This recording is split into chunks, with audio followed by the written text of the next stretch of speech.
Hello dear friend, आप सभी का इजी लर्नर में स्वागत है। आई होप आप सभी अच्छे होंगे, अपनी स्टडी प्रॉपर तरीके से कर रहे होंगे। तो आज हम लोग डीएलएड फर्स्ट सेमेस्टर का छठा प्रश्न पत्र हिंदी का देखेंगे, जो कि आज की हमारी 16वीं क्लास रहेगी।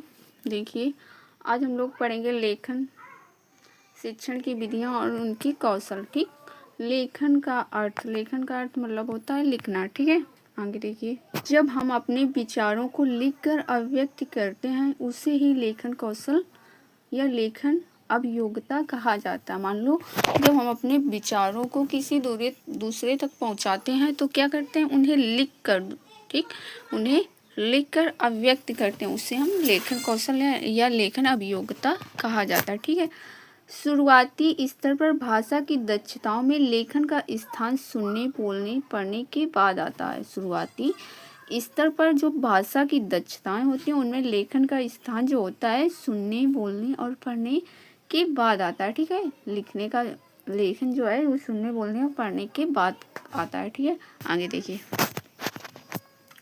लेखन दो प्रकार का होता है। जो पहला होता है वो यांत्रिक लेखन होता है। देखिए, इसमें हम किसी निर्देश का पालन करते हैं। जो यांत्रिक लेखन होता है इसमें हम किसी निर्देश का पालन करते हैं। ठीक, जैसे एग्जाम्पल देखिए, जैसे श्रुतलेख लिखना, सुलेख लिखना या कुछ और देखकर लिखना। ठीक, दूसरा है रचनात्मक लेखन। दूसरा जो है वो रचनात्मक लेखन है। देखिए इसकी डेफिनेशन, किसी व्यक्ति द्वारा अपने ज्ञान के आधार पर और बिना किसी दूसरे की सहायता के किसी घटना या जानकारी, लाभ, हानि, उपलब्धियां आदि को लिखना रचनात्मक कौशल लेखन कहलाता है। रचनात्मक मतलब कि बिना किसी हेल्प के, जब हम अपने ज्ञान के आधार पर बिना किसी दूसरे की सहायता पर किसी घटना, जानकारी, लाभ, हानि आदि की उपलब्धियों की रचना करते हैं उसे हम रचनात्मक लेखन कहते हैं। ठीक, आगे देखेंगे,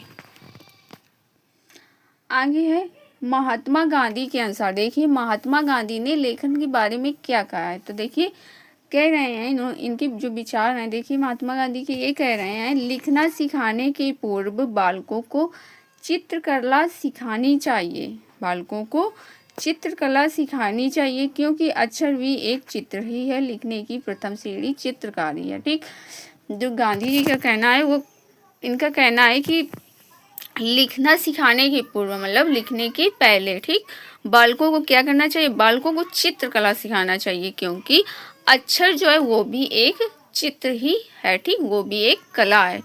लिखने की जो प्रथम सीढ़ी होती है हम उसे चित्रकारी कहते हैं। ठीक, अगर क्वेश्चन में पूछ लिया जाए आपसे कि लिखने की प्रथम सीढ़ी आपकी कौन सी है, तो आप लोग बता देंगे कि लिखने की जो प्रथम श्रेणी है वो चित्रकारी है। ठीक, आगे देखिए,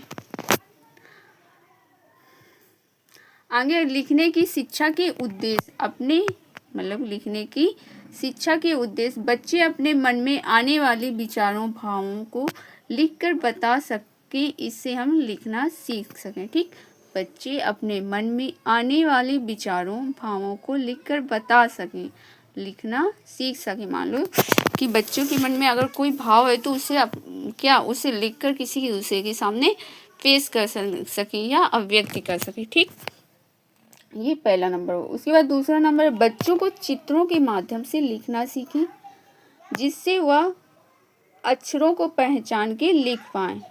बच्चों को क्या सिखाना है कि बच्चों को चित्र के माध्यम से लिखना सिखाना है, जिससे कि वो अक्षरों को देखकर पहचान जाए। ठीक, उसके बाद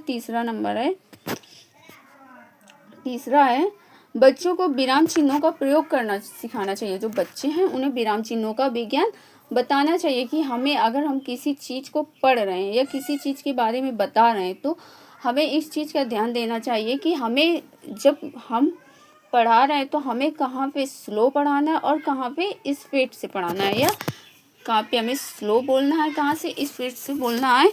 इस चीज़ों को भी बच्चों का ज्ञान कराना चाहिए। ठीक, चौथा है बच्चों को सुंदर और स्पष्ट लेख सिखाना चाहिए। लेखन के द्वारा बच्चों को कविता, कहानी लिखना सिखाना चाहिए। इसका कहने का तात्पर्य ये है कि बच्चों को सुंदर का मतलब कि बच्चों की राइटिंग अच्छी होना चाहिए। मतलब कि जो राइटिंग होती है, अगर राइटिंग अच्छी नहीं है तो बच्चों का जो स्टडी है वो आपकी अधूरी मानी जाएगी। ठीक, और स्पष्ट लेख। स्पष्ट लेख का मतलब कि बीच, मतलब कि स्पष्ट लेख। लेख का मतलब होता है कि लेखन में त्रुटियां ना होनी चाहिए, ठीक।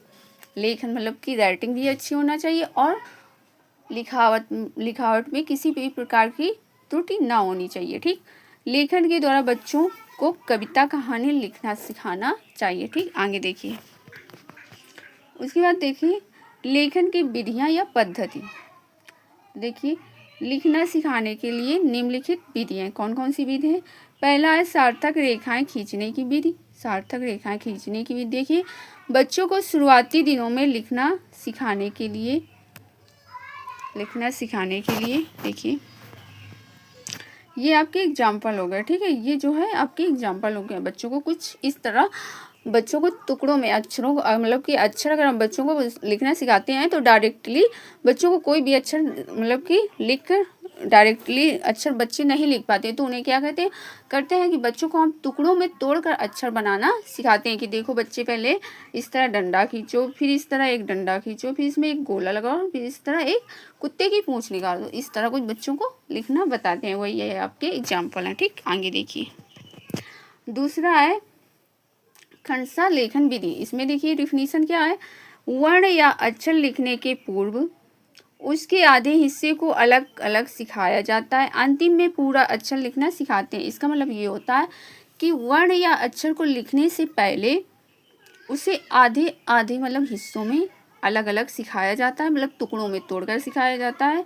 अंतिम में उस अक्षर को मिलाकर अक्षर पूरा कर दिया जाता है, ठीक। जैसे ये आपके टुकड़ों में तोड़कर एग्जाम्पल में देखिए, ठीक है। आगे देखिए, उसके बाद तीसरा अनुलेख विधि। अनुलेख विधि देखिए इसकी डिफिनीशन, वर्णों या अक्षर को सुंदर और मोटे रूप में लिखना और बच्चे को उनको देखकर लिखते हैं, ठीक। वर्णों या अक्षर को सुंदर और मोटे रूप में लिखना और बच्चे उनको क्या करते हैं, देख कर लिखते हैं, ठीक। आगे देखिए, चौथा है रेखा अनुसरण विधि। इसकी देखिए, स्लेट, दत्ती, कापी और वर्णों को लिखना और उसके ऊपर अपनी पेंसिल से लिखें। जैसे कि रेखा अनुसार मतलब कि डॉट डॉट करके बच्चों को कोई भी अक्षर आप डॉट डॉट करके बना देंगे, ठीक। फिर उसके बाद बच्चों से क्या पेन या पेंसिल चलाने के लिए बोलेंगे, ठीक है। इसे हम रेखा अनुसरण विधि कहते हैं, ठीक। पांचवा नंबर है स्वतंत्र लेखन विधि। स्वतंत्र लेखन विधि का मतलब होता है बिना देखे या अपने हिसाब से या अपने विचार के हिसाब से लिखना, ठीक। बिना देखे या सुनकर लिखना, ठीक है। उसके बाद छठा है पेस्टोलॉजी की रचनात्मक विधि से। देखिए इस विधि के प्रतिपादक जॉन हेनरी के पेस्टोलॉजी हैं। इस विधि के जो प्रतिपादक हैं वो क्या है, वो जॉन हेनरी हैं, ठीक है। देखिए इस विधि में अध्यापक बच्चों को सबसे पहले भिन्न भिन्न रेखाओं तथा वृत्तों का निर्माण करना सिखाते हैं। उसकी आकृति को स्पष्ट करती है। उन आकृतियों के आधार पर बनने वाले वर्णों को सबसे पहले सिखाया जाता है। इसमें वर्णों की वास्तविक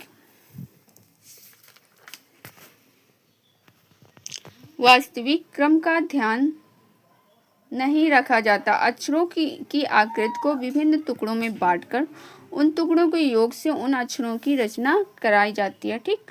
इस विधि के द्वारा बच्चों को सरल से कठिन की ओर सिखाते हैं। जो ये आपकी कौन सी विधि हमने बताया, पेस्टोलॉजी विधि, ठीक। इस विधि से क्या होता है कि सरल से कठिनता की ओर हम लोग बच्चों को लिखना बताते हैं, ठीक। आगे देखिए, ये आपका एग्जाम्पल है, ठीक। आगे देखिए, अब 7वां नंबर देखिए जेकर टॉट विधि। इसे हम दृष्ट लेखन विधि भी कहते हैं, ठीक। देखिए अध्यापक के द्वारा लिखे गए शब्दों का अनुसरण करके बच्चे लिखते हैं या पुस्तक या श्यामपट्ट में देखकर बच्चे अभ्यास करते हैं और बच्चों के द्वारा लिखे वाक्य को मिलाकर शुद्धता का पता लगाते हैं। जेकर टॉट का मतलब होता है कि अध्यापक के द्वारा लिखे गए शब्दों का अनुकरण करके बच्चे लिखते हैं, पुस्तक या श्यामपट्ट में देखकर बच्चे अभ्यास करते हैं और बच्चे के द्वारा लिखे वाक्यों को मिलाकर शुद्धता का पता लगाते हैं। अशुद्धियों को सही करने